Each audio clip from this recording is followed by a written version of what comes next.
Hi guys, welcome back. पहले हमने पढ़ा था मैथिली शरण गुप्त कवि जी का कवि परिचय और अब हम पढ़ेंगे यशोधरा का वीर गीत कविता। इस कविता का आज हम पहले सार पढ़ेंगे। यशोधरा का वीर गीत मैथिली शरण गुप्त की रचना यशोधरा से लिया गया है। इस गीत में कवि ने सिद्धार्थ के गृह त्याग के बाद यशोधरा की वीर व्यथा का चित्रण किया है। इस गीत में कवि ने सिद्धार्थ के त्याग, सिद्धार्थ कौन है?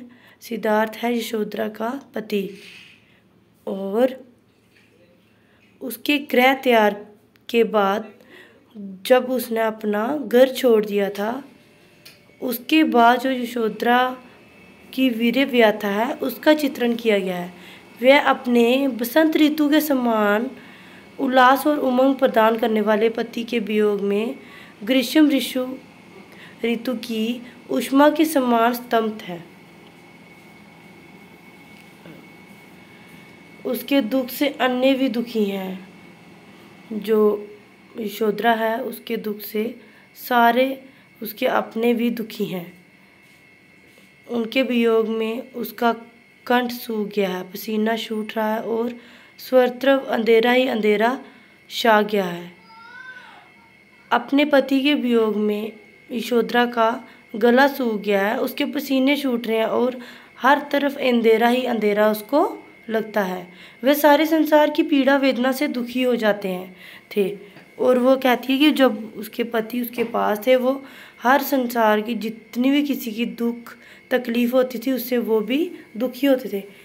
ना मालूम किसके हृदय की व्यथा सैकड़ों धाराओं के रूह में आज बह रही है। उनकी शांति की चांदनी सारे संसार में फैल रही है।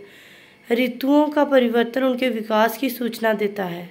सभी आशावान और प्रफुल्लित हैं, परंतु मैं अभी भी मूर्छित हूँ।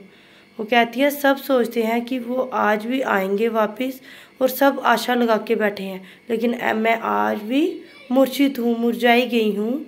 मैं इस हेमंत काल के आतप पर स्वर्ण राशि निछावर कर दूंगी। अपने प्रियतम के स्पर्श से उत्पन्न रोमांच को आज मैं कैसे भूल सकती हूँ। वो कहती है जब मेरे प्रियतम मुझे छूते थे उस पल को मैं कैसे भूल सकती हूँ, परंतु इस शीत ऋतु में कब तक ठंडी आहें भरती रहूँगी।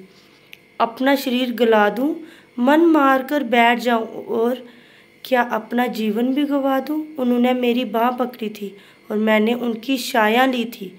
उनके त्याग को देखकर पेड़ों तक ने पत्ते त्याग दिए थे।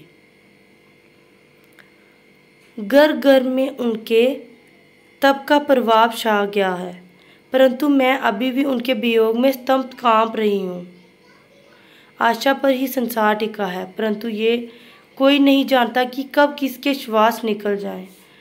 ये यशोधरा अपने पति के वियोग में ये सब कह रही है कि आशा एक उम्मीद पे ही संसार टिका है, परंतु आज तक किसी को पता नहीं है कि कब किसी की सांस निकल जाए।